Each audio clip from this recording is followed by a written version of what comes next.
और उन्होंने पैसे लेने की भूमिका ले ली थी, इसके लिए उनको बदनाम किया जा रहा है। उनके पिताजी जो ज्ञानेश्वर वानखेड़े हैं, इनका नाम दाऊद था, इसी तरह की भूमिका वो रख रहे हैं।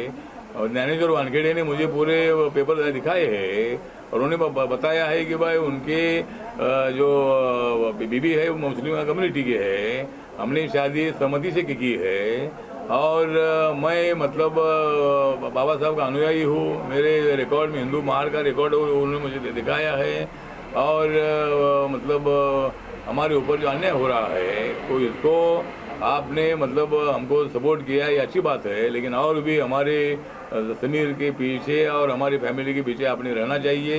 ये बताने के लिए आज ज्ञानेश्वर वानखेड़े जी और उनकी जो पिताजी है और क्रांति रेडकर जो उनकी पत्नी है, तो ये दोनों ने मेरे साथ आधा पौना घंटा बात की है मेरे घर में। और आज मुझे मिलने के लिए इसलिए आए हैं कि भाई आप समाज के लीडर है और बाबा साहब के अनुयायी है, तो बाबा साहब के अनुयायी पर बाबा साहब ने दिया हुआ रिजर्वेशन के माध्यम से मतलब IRS में मतलब समीर वानखेड़े सफल हुए। उनके पिताजी भी बाबा साहब के रिजर्वेशन के कारण स्टेट एक्साइज में इंस्पेक्टर बने, तो इसीलिए आपने हमको सपोर्ट करना चाहिए। इसीलिए मतलब ये दोनों ने मेरे साथ चर्चा की है और रिपब्लिकन पार्टी ऑफ इंडिया की तरफ से मैं नवाब मलिक जी को बताना चाहता हूँ कि भाई हमारे समीर वानखेड़े और उनके फैमिली को बदनाम करने का षड्यंत्र आपने रोकना चाहिए। आपने NCP के प्रवक्ता पद का नाजायज फायदा उठाया है और आप जानबूझकर मतलब ये फैमिली को बदनाम कर रहे हैं, तो आप एक दलित अधिकारी पर इसी तरह का आरोप लगाना ठीक नहीं है।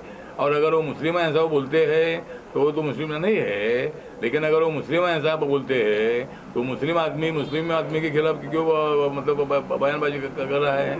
तो मेरा सवाल उनको ये है कि मुस्लिम का विषय तो नहीं है, ये तो बाबा साहब के अनुयायी है, दलित समाज के है और इसीलिए मुझे लगता है कि रिपब्लिकन पार्टी ये फैमिली के पीछे है।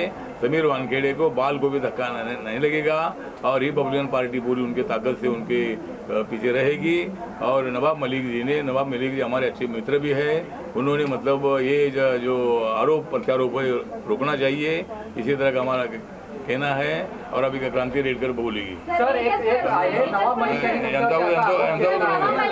मलिकाने असा तुमच्यावर आरोप केलेला आहे की समीर वानखेडे यांनी एका दलिताचा अधिकार हिसकावून घेतला आणि तुम्ही त्यांच्या कुटुंबाला भेट देता, हे दुर्दैवाचं आहे असं त्यांनी टीका केली तुमच्यावर। ठीक आहे, तर त्यांच्या कुटुंबाला म्हणजे माझ्याकडे कुणी जो लोक आले, माझ्याकडे हिंदू येतात, मुस्लिम येतात, दलित येतात, बौद्ध येतात, तर मला भेटण्यासाठी सगळ्या जाती धर्माचे लोक येतात आणि माझ्यावर आरोप करण्याचा काही प्रश्नच येत नाही आहे। मला भेटण्यासाठी आणि मी दिलेला पाठिंबा आहे तो आभार व्यक्त करण्यासाठी आणि अजूनही RPI आणि मी स्वतः या कुटुंबाच्या पाठीमागे उभं राहू। आमच्यावर अन्याय होतो आहे आणि म्हणून त्या आमच्याकडे आलेले आहेत। अशा कुटुंबाला भेटणं हे चुकीचं आहे असं जर नवाब मलिक यांचं म्हणणं असेल तर ते योग्य नाही आणि मला भेटायला जर नवाब मलिक आले तर त्यांना सुद्धा मी भेटेन आणि त्यांचं काय म्हणणं असेल तर त्यांनी माझ्यासमोर मांडावं। हिंदी में जानना चाहेंगे नवाब मलिक ने ये कहा कि ये दुर्भाग्य है कि रामदास अठावले जी एक जिसकी दलित की सीट लेके और इस तरह से बयान दिया है, उन्होंने क्या कहना? नहीं वो बोल रहे ये दुर्भाग्य बोल रहे, लेकिन मेरा भाग्य है कि आज क्रांति रेडकर जैसी एक फिल्म एक्ट्रेस मेरे घर में आई है और एक फिल्म एक्ट्रेस मेरे घर में आने के बाद मुझे लग रहा है कि मैंने भी फिल्म में काम करना चाहिए। तो ठीक बात है, तो क्रांति रेडकर भी इधर आई है, उनके पिताजी भी इधर आए हैं, तो मेरा भाग्य है कि भाई ये अच्छे फैमिली के लोग, पढ़े लिखे फैमिली के लोग मेरे पास आए हैं और मैंने उनका सुन लिया है और हम किसी के खिलाफ नहीं है, लेकिन जानबूझकर नवाब मलिक जी ने आरोप लगाना अच्छी बात नहीं है, ऐसा मेरा कहना है। आपने फिल्म की बात की, नवाब मलिक ने ये कहा है कि पिक्चर अभी बाकी है, मेरे दोस्त क्या कहना चाहेंगे? नहीं, पिक्चर अभी बाकी है क्योंकि मैं अभी पिक्चर में आया नहीं हूँ।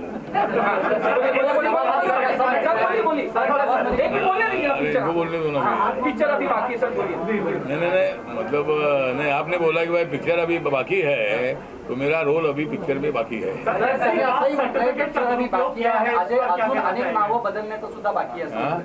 पिक्चर अजून बाकी आहे आणि अनेक पिक्चरातली नावं बदलण्याचं सुद्धा बाकी आहे। नाही, पिक्चर मधली नावं बदलण्याचा विषय येत नाही आहे। म्हणजे या पिक्चर मधली जी नावं आहे ती नावं हे समाज, हे कुटुंब दलित समाजाचं आहे, आंबेडकरांचे कुटुंब आहे, नावं बदलण्याचा विषय नाही आहे। सगळं रेकॉर्ड या ठिकाणी आणलेलं आहे आणि मला वाटतं की क्रांतीला बोलू द्या आणि त्यानंतर त्यांनी वडील बोलतील आणि नंतर मला प्रश्न विचारला. अरे नंतर फ्रॉड का आरोप लगाया है कि कास्ट सर्टिफिकेट का दुरुपयोग किया है, इस पर आप क्या कहेंगे? जो फ्रॉड का आरोप लगाया है कि कास्ट सर्टिफिकेट का दुरुपयोग किया, एससी कोटा का दुरुपयोग किया गया और कोई डिजर्विंग कैंडिडेट था उसका हक मारा गया, इस पर आप क्या कहेंगे? मुझे लगता है कि वो जो बोल रहे हैं सही नहीं है. मतलब ये मुसलमान होते थे तो वो ऐसा तो नहीं करते थे, लेकिन वो शेड्यूल कास्ट के उनके रिकॉर्ड में हिंदू महाल है और उनके पिताजी भी मतलब सब इंस्पेक्टर पहले बने, बाद में इंस्पेक्टर बने, वो भी एमए तक उनकी पढ़ाई हुई है और उन्होंने मतलब नाजायज फ़ायदा उठाया, ऐसा आरोप नवाब मलिक का ठीक नहीं है. समीर वानखेड़े दलित समाज के हैं, उनको रिजर्वेशन लेने का अधिकार है और उन्होंने उनको रिजर्वेशन के माध्यम से वो IRS बने हैं और नवाब मलिक के आरोप में बिल्कुल तथ्य नहीं है. गलत नाम बताऊँ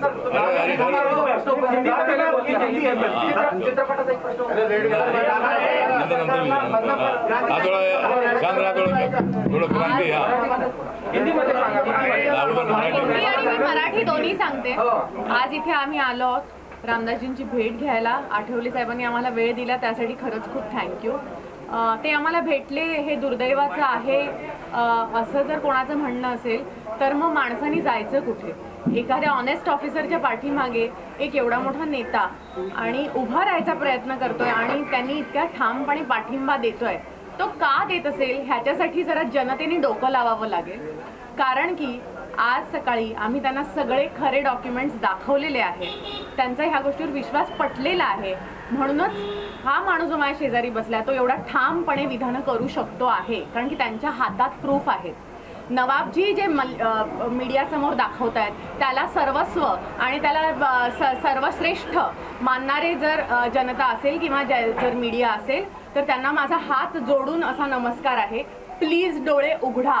खरे डॉक्युमेंट्स आता तुम्हा सगळ्यांसमोर माझे जे सासरे आहेत ज्ञानदेव वानखेडे ते सादर करणार आहेत. आणि आज आम्ही ही प्रेस कॉन्फरन्स अशाचसाठी घेतली आहे कारण की जेव्हा आम्ही दोघं बोलायचो तेव्हा कदाचित आमच्याकडे तुम्हा लोकांचं लक्ष जायचं नाही. नवाबजी खूप मोठे नेता आहेत. आज आमच्याही पाठीमागे एक नेता उभा आहे आणि आज त्यांच्या मदतीने आम्ही तुम्हाला ठोस पुरावे दाखवणार आहोत ज्याच्यावर तुम्हा सगळ्यांचा विश्वास बसणार आहे. त्यामुळे फ्रॉड कोण आहे, समीर वानखेड़े की नवाबजी, हेही क्लियर होऊन जाईल आपल्या समोर. यही मैं भी हिंदी में दोहराऊंगी.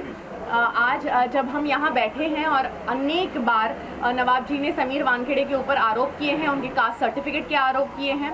आज हम इधर आए हैं, उन्होंने कहा ये दुर्भाग्य है कि इतने बड़े नेता एक दलित की सीट छीन रहे हैं. इनको बहुत समझ है, ये बहुत बड़े नेता हैं, उनके हाथ से ऐसा गलत काम कभी नहीं होगा. आज वो हमारे साथ इसलिए खड़े हैं क्योंकि उन्हें हर एक दलित बच्चे की, हर एक दलित इंसान की, हर एक दलित औरत, माँ, बहन, हर एक की इज्जत का सवाल है और उनको उस चीज़ का वो दिल के बहुत करीब है वो चीज़ उनके. तो ये विषय जब हमने उनके सामने रखा, उनके सामने सारे हमने पुरावे रखे, जो भी प्रूफ्स है हमारे पास वो उनके सामने रखे. सब सबूत देखने के बाद उनको ये विश्वास हो गया कि हाँ ये लोग सच बोल रहे हैं. और नवाब जी रोज आप जो बोलिए, मालदीव्स का आरोप बोलिए, पैसे लेने का आरोप बोलिए, ये पैसे की सेटिंग दुबई में हुई, इसके उसके सारे आरोप आज तक कास्ट सर्टिफिकेट से लेके मैरिज सर्टिफिकेट से लेके हर एक आरोप उनका झूठा साबित हुआ है. आज मेरे जो ससुर जी हैं यहाँ पे ज्ञानदेव जी वानखेड़े, आज वो आपके सामने सारे जो रियल डॉक्यूमेंट्स हैं जो हमने रामदास जी को भी दिखाए हुए हैं वो आपके सामने सादर करेंगे ताकि जैसे इनका हमारे ऊपर विश्वास हुआ वैसे आपको भी हो जाएगा. और सबसे इम्पॉर्टेंट चीज़, जो भी मीडिया ये कह रही है, जो भी लोग ये कह रहे हैं कि समीर जी ये है कास्ट का, वो है, उन्होंने फ्रॉड किया है, प्लीज़ मैं आपसे हाथ जोड़कर विनंती करती हूँ आपकी आंखें खोलिए और सिर्फ सच का साथ दीजिए क्योंकि सच है ना वो ढक सकता है लेकिन छुप नहीं सकता. इसलिए अभी मैं विनंती करूँगी मेरे जो ससुर जी हैं ज्ञानदेव जी वानखेड़े, उनको सारे प्रूफ्स दिखाएं और ये जो सारा गर्मा गर्मी का मामला है उसे शांत कर दें. चलो बोलो. जय भीम मंडळी. मी माझे जे ओरिजिनल पेपर्स आहेत, मी जन्मल्यापासून, शाळेच्या दाखल्यापासून, कॉलेजमध्ये ॲडमिशन घेण्यापासून, NCC मध्ये असल्यापासून, सर्व्हिसला लागल्यापासून, मी एक शेड्यूल कास्ट महार जातीचा असून मी कधीही धर्मांतर केलं नाही. मी लागल्यापासून तर रिटायर होईपर्यंत आणि आज आपल्या समोर मी दिसतोय आत्तापर्यंत मी कधीही धर्म केला नाही. धर्मांतर केलेलं नाही आहे. पण हे सत्य आहे की मी एक मुस्लिम महिलेशी मी लग्न केलं आहे. 2078मध्ये लग्न केलं आणि चांगल्या हिंदू पद्धतीनं आमचं लग्न झालं. 1978मध्ये हे झालं. त्याच्यानंतर ना समीरनी माझ्या मुलांनी ना मी कधीही धर्मांतर इस्लामिक धर्मांतर केलेलं नाही. आणि आमचे 150 वर्षापूर्वीचे मी सर्व पेपर आणलेले आहेत. माझ्या जन्मकुंडळीचे माझी वंशावळपासून तर आत्तापर्यंतचे मी जिवंत आहे. आतापर्यंत सर्व पुरावे आपल्यापुढे सादर करतो आहे की मी एक आंबेडकरवादी, एक जयभीमवाला, मागासवर्गीय, दलित जातीचा, महार जातीचा मनुष्य असून आपल्यापुढे मी छातीनं गर्व ठोक आमचे माननीय न्याय व सामाजिक मंत्री रामदासजी आठवले माझ्या मागे उभे आहेत. मला त्यांना बघून खूप आनंद वाटतो, गर्व वाटतो की माझ्या मागे उभे माझ्या जातीचे लोक आहेत. दुसरा कोणीही माझ्या मागे, माझ्या कुटुंबाच्या मागे, माझ्या मुलाच्या मागे कोणीही आतापर्यंत उभा राहिला नाही, याची मला खंत आहे. आणि मी नवाब मलिक साहेबांना प्लीज हात जोडून विनंती करतो की आमची तुम्ही जी प्रायव्हेट लाईफची, माझ्या मुलाची, माझ्या मुलीची, माझी, माझ्या नातूची, दुसरी बायको, पहिली बायको, तिसरी बायको हे सर्व थांबवा. जे असले असेल, फक्त प्रश्न आहे ड्रगचा. तुमच्या जावयाला ड्रगमध्ये माझ्या मुलांनी अरेस्ट केल्यामुळं तुम्ही हे सर्व उलटे सुलटे जे आमच्यावरती आरोप करता, तो कृपा करून आपण याविषयी न्यायालयात जावं. माननीय न्यायालय आहे तिथे जावं आणि तिथे दाद मागावं. पण आमची बदनामी करण्याचा आपल्याला कुठलाही अधिकार नाही आणि त्यांनी करू पण नाही, अशी माझी त्यांना नम्र विनंती आहे. सर हिंदी में बोल दीजिए. सर हिंदी मध्ये सांगा सर. आज मेरा सौभाग्य है कि मेरे पीछे एक बड़ा केंद्रीय नेता जो न्याय और सामाजिक मंत्री है श्री रामदास जी आठवले, उनके घर में गया, मेरे जो ओरिजिनल डॉक्यूमेंट्स है उनको दिखाया और वो ये भी बताया कि मैं जय भीम वाला, मैं डॉक्टर बाबा आम्बेडकर के तरफ से मैं आज यहाँ तक पहुँचा हूँ, मेरा बेटा भी यहाँ तक पहुँचा हूँ. और जो नबी क्या नाम है उनका, नवाब मलिक जी कहते हैं कि कोई दलित का हक मार के इन्होंने ये लिया, अरे हम खुद ही दलित है, हम खुद आम्बेडकरवादी है, खुद हमारा ही हक है.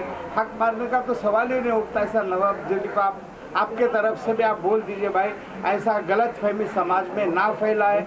अगर आपको जो भी कहना है आप सीधा न्यायालय में, माननीय न्यायालय में जा सकते हैं. खाली आपके जवाई को, जो समीर खान उनका नाम है, उनको अरेस्ट किया एनसीबी मेरे बेटे ने, इसीलिए वो हमारे ऊपर, मेरे बेटे के, मेरे बेटी के, मेरे बहू के और मेरे ऊपर जो आरोप लगा रहे, ये जाति का, ये मैं कभी भी धर्मांतर नहीं किया, ना मेरे बेटे ने किया. ये सब नवाब मलिक जी के आरोप झूठे हैं. अभी एक दिन में जैसा कि उनका जवाई बाहर आया, मेरा ये शादी का निकाला, हाँ सही है, मैं मुस्लिम लड़के से शादी किया हूँ, मेरे बेटी की भी शादी मुस्लिम लड़की से हुई. उनको एक दिन में मौलाना बुड्ढा कहाँ से मिलता है 17 साल के बाद, एक दिन में खड़ा करके लेके आता है. इसका राज मुझे कृपया करके बताया ताकि मैं भी कुछ आगे बढ़ूँ इसके बारे में. वानखेडे सर, नवाब मलिकांनी एक मॅरेज हिंदीमध्ये आता तुम्ही निकाहनामा पब्लिश केला होता. त्याच्यामध्ये असा उल्लेख आहे की समीर दाऊद वानखेडे हा निकाहनामा खोटा आहे असं म्हणायचं आहे का तुम्हाला? नाही, निकाहनामा खोटा नाही आहे. हा, निकाहनामा खोटा नाही, निकाहनामा खरा आहे. परंतु एवढे 4-5 हजार लोक असून माझी मिसेस मुस्लिम असल्यामुळं आणि निकाहनामा पहिलाच तयार असल्यामुळं मी कधीच बघितला नाही. एवढ्या म्हणजे चांगल्या वातावरणात माझ्या मुलाचं लग्न झालं होतं. तो कुठलाही बाप असा निकाह, माझ्या मुलाचं नाव काय, माझ्या सुनेचं नाव काय, काय जातं असं कधी बघत नाही. म्हणून ही सही माझी बरोबर आहे, माझ्या मुलाची सही बरोबर आहे, निकाहनामा बरोबर, त्याच्याविषयी मला काही बोलायचं नाही. परंतु त्याच्यामध्ये ज्या मौलानाने, जो कुठला म्हातारा मौलाना 17 वर्षानंतर एक दिवसात बाहेर आला, त्यांनी किती असे लग्न लावले असतील, त्याला एवढी माहिती प्रत्येक लग्नाची कशी असावी, त्यांनी जेवढे आतापर्यंत लग्न लावून सर्वांचे नावं जाती सांगण्यात यावं असे त्या मौलानाला मी रिक्वेस्ट करतो. पण ते मौलाना म्हणतात जर ते मुस्लिम नसते तर मी लग्नच लावलं. मौलाना एक पद्धत असते, ज्यावेळेस निकाहची पद्धत असते त्या मौलानाने विचारायचे काम असते की तुमचा जातीचा दाखला, शाळेचा दाखला आणि बर्थ सर्टिफिकेट हे दाखवा तरच निकाह तो करू शकतो, नाही तर निकाह लावू शकत नाही. हे कायद्याने लिहिलं. तुम्ही दाखवलं होतं हे सगळं? सर्व नाही, काय विचारलंच नाही. मतलब 2 वर्ष गलत हुआ ना आपके ओर से भी. जब दाऊद नहीं, मुझे मालूम है, आपको रोकना चाहिए था ना. हाँ, तो मुझे मालूम है ना, मैं कैसे रोक सकता. अगर मुझे कोई पूछता तो मैं बोल सकता था. अभी मेरे पास प्रूफ है. हर चीज मुझे क्या क्या चाहिए आपको एक झूठे तरीके से शादी हो गया ऐसा बोलना है। शादी सही तरीके से हुआ, लेकिन मौलाना ने उसमें क्या लिखा ये मुझे मालूम नहीं है। साइन मैंने किया हो, मेरे बेटे ने किया है। वो खुशी के माहौल में कोई ऐसा दुनिया में देखिए, माँ बाप ये जो नहीं है। निकाह हुआ था ये सिर्फ समीर की माँ की खुशी के लिए हुआ था, उसका उनके लिए लीगली कोई महत्व था नहीं। उन्होंने सिर्फ उनकी खुशी के लिए उन्होंने जो पेपर्स बताए वहाँ पे साइन की। वो निकाह नामा भी समीर की मदर ने फिल किया था, क्योंकि इन दोनों को उर्दू आती नहीं। अभी रहता रहा सवाल उनकी शादी रियल है या नहीं उसका। समीर जी एक हिंदू हैं, वो ये जानते थे कि ये निकाहनामा वैलिड नहीं होगा उनकी शादी के लिए, क्योंकि वो हिंदू हैं। उन्होंने उसके बाद जाकर स्पेशल मैरिज एक्ट के अंडर उनकी जो वाइफ थी जो मुस्लिम थी, उनसे स्पेशल मैरिज एक्ट के अंडर शादी की। इसके वजह से और सिर्फ ये एक डॉक्यूमेंट की वजह से उनकी शादी जो है वैलिड हो गई। उनका डिवोर्स जो है वो स्पेशल मैरिज एक्ट के नीचे ही हो गया डिवोर्स, और इसके लिए उनकी शादी उसी दिन डिसॉल्व हो गई, डिवोर्स के दिन। तो अभी आप समझ गए कि क्या हुआ था, कि वापस रोज मैं वही आके समझाऊं। I think we are done discussing this. अभी एक मिनट, अभी हम लोग सिर्फ ये डॉक्यूमेंट्स देख लेते हैं प्लीज। नाही, माझा फक्त एक शेवटचा प्रश्न आहे सर. त्यांनी परत काल एक फोटो ट्विट केलाय. त्यांचं काय असं म्हणणं आहे की ते यास्मिन मालखेडचे हस्बंड आहेत आणि त्यांचा डिवोर्स झाला तोही जो आहे विवाह जो आहे अजूनही फॉरेन मध्ये आहेत आणि ते मी तुम्हाला एक सांगू का? एक मिनिट ऐका. आता गप्पा बसा सगळ्यांनी पाठीमागे प्लीज. सायलेन्स. मला एक बोलायचं आहे, कोणाचा नवरा कोण आहे, कोणाचा नवरा हिंदू आहे का मुस्लिम आहे, कोणाचा नवरा ख्रिश्चन आहे, ह्याच्याशी नवाब मलिकांना काय करायचंय? ते ड्रग विषयी बोलतायत का? समीर वानखेडेच्या प्रायव्हेट लाईफ बद्दल तुम्हा सगळ्यांना काय करायचंय? त्याचा आणि ड्रग्सचा काही लेना देना आहे का? त्याचा जावई जो ड्रग्सच्या खाली पकडला गेला आहे, त्याचा आणि एखादा माणूस मुस्लिम किंवा हिंदू आहे ह्याचा काय संबंध? त्याच्याकडे किती ड्रग्स मिळाली हे तुम्ही विचारलं का? मला तुम्ही हे विचारता त्याचा जावई कोण आहे, त्यांचा हे कोण आहे, त्यांचा डिवोर्स कधी झाला, तुम्ही हे विचारलं? समीर खानकडे किती ड्रग्स मिळालं? कोणीच नाही विचारत हे. आमिर खान आर्यन खान नाही, आर्यन. समीर खान त्यांचा जावई. जावई. त्याच्याबद्दल तर कोणीच बोलत नाहीये. त्यांनी तुम्हाला मूर्ख बनवून बिझी करून ठेवलाय. तुम्ही पण आपले कॅमेरे घेऊन येतात आमच्या मागे मागे. आणि त्यांचा आर्यन खानची आई हिंदू आहे आणि मला आर्यन खान बद्दल काही बोलायचं बोलत नाही. नाही.